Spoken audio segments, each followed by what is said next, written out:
Shalom, salam sejahtera dalam kasih Tuhan kita Yesus Kristus yang selalu menyertai kita, yang selalu memberkati kita, dan selalu menjawab doa-doa kita sebagai orang percaya. Bapak Ibu yang diberkati Tuhan, saudara-saudariku yang diberkati Tuhan, kita berjumpa lagi dalam sharing firman-Mu pelita bagi kakiku. Mari kita baca selanjutnya dalam Lukas pasal yang pertama. Sekali lagi, Lukas pasal yang pertama, ayat 37 sampai ayat yang ke-38. Lukas pasal pertama ayat 37 sampai 38. Malaikat berkata begini kepada Maria, ayat 37, sebab bagi Tuhan tidak ada yang mustahil. Ayat 38, kata Maria, sesungguhnya aku ini adalah hamba Tuhan. Jadilah padaku menurut perkataanmu itu. Lalu malaikat itu meninggalkan dia. Saudara, untuk kesekian kali saya ingin mengatakan kepada saudara bahwa manusia pertama di dunia ini yang tahu kapan Mesias akan dilahirkan, itu bukan seorang nabi, bukanlah seorang raja, bukanlah seorang yang hebat, tapi seorang wanita yang bersederhana yang bernama Maria. Dia pertama kali yang tahu, saudara, ketika malaikat berkata, kamu akan hamil, tapi Maria berkata, bagaimana mungkin? Saya ini belum bersuami. Makanya malaikat bilang begini, bagi Tuhan tidak ada yang mustahil. Bagi Maria mustahil, tapi bagi Tuhan tidak ada yang mustahil. Karena bukankah Tuhan yang merancang semua ini? Bukankah Tuhan yang membuat semua ini? Jadi saudara, kalau bagi saya mustahil, bagi saudara mungkin mustahil, tapi saudara harus ingat kalau saudara punya Yesus, bagi Tuhan tidak ada yang mustahil. Jadi bagi manusia tanpa pertemuan pria dan wanita, ya, tidak sel pria dan sel wanita tidak mungkin akan ada kehamilan. Tetapi bagi Tuhan tidak ada yang mustahil. Yang hebatnya dari Maria yang kita akan renungkan hari ini, Maria bilang begini, walaupun dia tidak mengerti hal itu, Maria bilang begini, sesungguhnya aku ini hambamu, jadilah padaku menurut kehendakmu. Saudara, hari ini, di beberapa hari kita menghadapi Natal, saya ingin mengatakan kepada saudara, sikap Maria yang dia tahu penuh resiko, dia akan hamil di luar nikah, Yusuf bisa meninggalkan dia. Dan itu memang hampir terjadi. Yusuf berpikir untuk meninggalkan Maria karena mereka belum berhubungan, tapi Maria sudah hamil. Oke, ya, berita kehamilan bagi suami istri yang baru menikah itu sangat luar biasa, saudara, membahagiakan. Tapi berita kehamilan, saudara, bagi seorang wanita yang belum menikah, saudara, belum punya suami, itu bencana, saudara. Dan itu resiko yang akan Maria hadapi. Dan di zaman itu, saudara, wanita yang lahir, ya, wanita yang hamil di luar nikah itu sangat berisiko sekali. Sangat beresiko, saudara, bagi Maria. Tapi yang hebatnya dari Maria ingin bilang begini sama, sesungguhnya aku ini hambamu. Dia tidak mengerti, tapi dia percaya. Ya, Maria tidak mengerti dan Maria tahu resikonya. Saudara, sebagai orang percaya, kadang-kadang sangat beresiko kita percaya kepada firman Tuhan. Kita percaya diberkati, tapi sebenarnya kelihatannya kita tidak diberkati. Kita melakukan firman Tuhan, kita melakukan kebenaran, dan saudara tahu kadang-kadang saudara kelihatannya saudara bagi dunia ini kebenaran itu seperti sampah. Dan banyak orang saudara yang takut melakukan kebenaran karena takut nggak diterima orang. Tapi Maria saudara, ketika dia tahu ini rencana Tuhan, sekalipun sangat beresiko dan Maria tidak mengerti.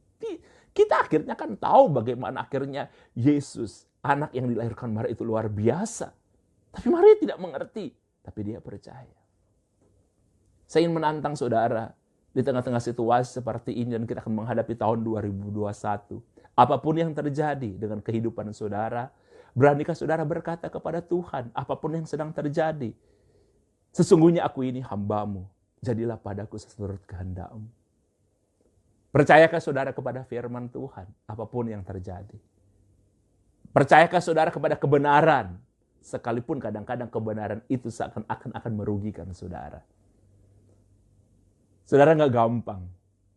Dan Maria butuh waktu yang bertahun-tahun untuk dia melihat itu.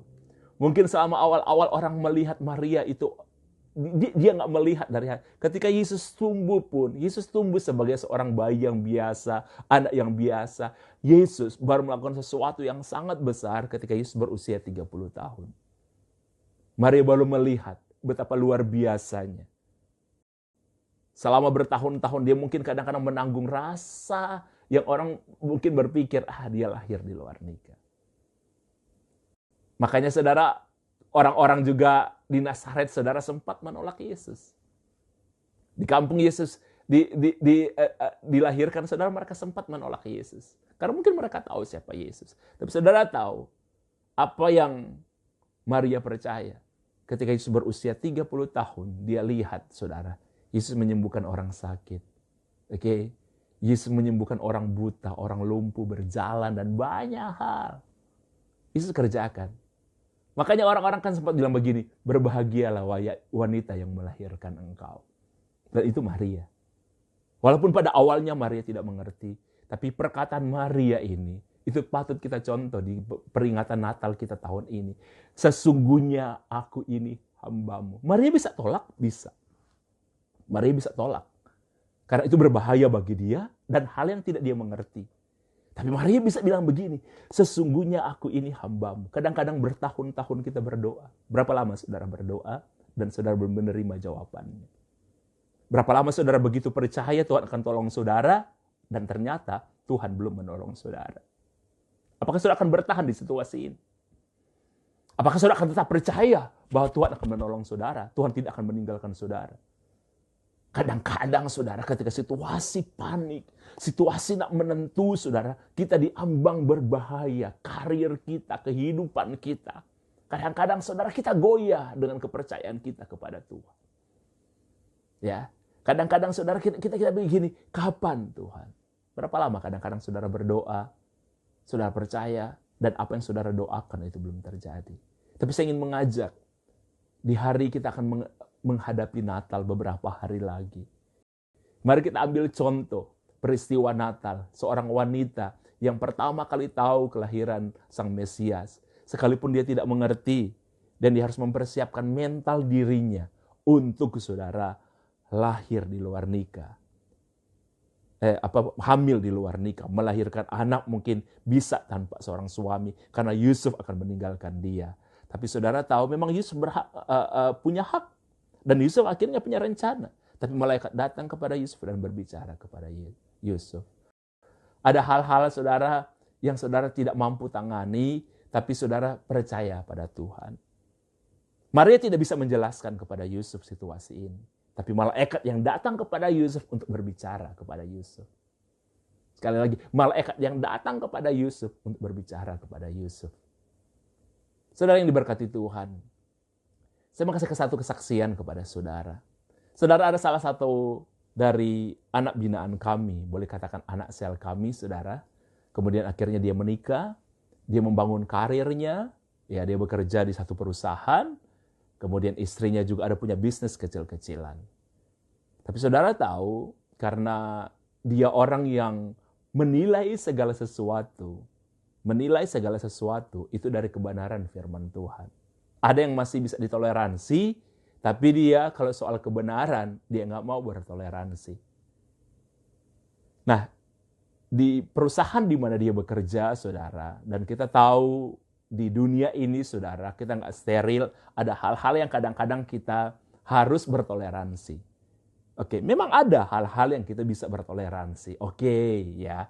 Tetapi saudara, kalau sudah menyangkut kebenaran itu hanya ada ya atau tidak.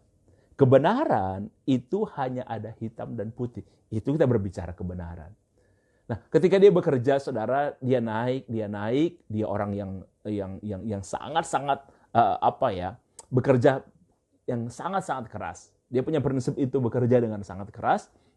Dia bekerja dengan sangat baik. Tetapi saudara, ketika jabatannya mulai naik, dia tahu akan ada banyak kompromi, toleransi. Dan satu kali saudara, dia harus berkompromi, dia harus bertoleransi dengan sesuatu yang udah menyangkut kebenaran. Yang udah menyangkut prinsip iman. Dan itu hitam putih. Kalau kebenaran itu hitam putih, kebenaran tidak ada, saudara. Kebenaran itu tidak ada abu-abu, unda. Kalau prinsip-prinsip hal-hal yang lain, saudara, itu ada yang abu-abu. Tapi kalau kebenaran, tidak ada yang abu-abu. Nah, satu kali, saudara, dia memang bisa. Dia naik, jabatannya naik. Tetapi, saudara, ada hal yang harus dia toleransi. Dan dia tahu itu salah. Dia berbicara kepada saya, dia bilang, apa yang harus saya lakukan, Kak? Saya bilang, kamu tahu jawabannya. Dia cuma bilang, Kak, aku butuh dukungan dari Kakak. Saya bilang, ya, kalau kamu harus memilih antara kebenaran dan tidak benar, pilihlah kebenaran. Karena firman Tuhan katakan bahwa kebenaran itu akan memerdekakan kamu. Jadi ketidakbenaran itu akan menjajah kamu. Sekali lagi saya bilang sama anak itu, kebenaran itu akan memerdekakan kamu. Itu kata firman Tuhan. Tapi saya ingin tambahkan sama kamu, berarti kalau kamu tidak melakukan kebenaran, di luar kebenaran, itu akan memenjarakan kamu, akan menjajah kamu. Dan kebanyakan orang kayak gitu. Anda menyingkirkan kebenaran demi karir, Anda menyingkirkan kebenaran demi kepentingan, saudara, itu akan menjajah kamu, akan menjajah kita, dan akan merusak kita. Dia bertanya kepada istrinya, karena istrinya juga orang yang takut akan Tuhan, membangun iman yang sangat kuat, dan ini sudah bukan masalah abu-abu lagi, ini sudah masalah kebenaran. Dan kalau dia mau naik, saudara, kalau dia mau naik, ya dia harus melakukan itu. Dia harus melakukan itu. Akhirnya, saudara, berat bagi dia, karena memang istrinya punya usaha, tetapi saudara, seluruh kebutuhan keluarga mereka, itu boleh katakan 70%, 80 bahkan mungkin ya, itu dari suaminya. Sisanya itu istrinya, saudara. Istrinya ada bisnis kecil-kecilan. Jadi begini, mereka akan kehilangan 80% pendapatan mereka untuk mengcover seluruh kebutuhan keluarga. Tapi kebenaran itu akan memerdekakan. Akhirnya dia memilih secara tegas, secara kuat, dia memilih kebenaran. Sangat berat dia keluar dari pekerjaan itu, saudara. Orang-orang termasuk atasannya dia mengatakan kamu goblok, bodoh. Bahkan atasannya sampai begini, kamu keluar, pegang apa yang saya katakan. Kamu miskin nanti. Hancur kamu. Nggak punya apa-apa nanti. Saudara, dia sempat terpengaruh, dia sempat goyah juga karena kebutuhan keluarga dan lain sebagainya. Tapi sekali lagi, saudara, kebenaran itu akan memerdekakan. Dan istrinya sepakat, dia bicara dengan anak-anak, kami juga yang teman-temannya dia, bekas teman-teman komunitasnya juga, yang dulu saudara sama-sama dalam pemberitaan, kami berdoa buat dia. Saya bilang begini, minta hikmat daripada Tuhan. Kamu melakukan kebenaran itu akan bantu kamu untuk naik. Kebenaran itu akan bantu kamu untuk merdeka. Kebenaran itu akan membantu kamu untuk melihat hal-hal yang baik. Mungkin kadang-kadang itu susah. Dan akhirnya saudara, dia diberi hikmat oleh Tuhan untuk mengembangkan usaha yang dibangun istrinya, yang selama ini mungkin hanya sekitar 20% menyumbang ekonomi keluarga mereka. Dia akhirnya bangun usaha itu, dia minta hikmat dari Tuhan, Tuhan memberkati. Tuhan memberikan jalan. Seperti selalu saya mendoakan, Tuhan pertemukan dia dengan orang-orang yang baik, sehingga mereka bisa membangun bisnis yang baik. Akhirnya saudara, walaupun waktunya agak lambat, Tuhan pertemukan, mereka harus mengurangi beberapa hal dari kebiasaan mereka. Tapi pelan Tuhan bangun, Tuhan beri hikmat, Tuhan arahkan, dan kebenaran itu memerdekakan. Saudara, saya ingin bilang, sudah dari beberapa tahun yang lalu Tuhan angkat bisnisnya, saudara. Dia sangat luar biasa. Bahkan gaji yang dia terima, bahkan fasilitas yang dia terima, kalau dia terima deal, ya kan? Tapi dia harus melakukan sesuatu untuk itu. Saudara tahu, boleh saya katakan, saudara, itu berkali puluhan lah ya, boleh dikatakan gitu, kali lipat dari apa yang dia terima kalau dia menerima deal yang ditawarkan kepada dia. Saudara yang diberkati, selamat hari Natal. Kalau saudara harus memilih antara kehendak Tuhan dan kehendak saudara atau kehendak orang lain, pilihlah kehendak Tuhan. Sekalipun saudara tidak mengerti, tapi itu akan mendatangkan kebahagiaan, sukacita, damai sejahtera.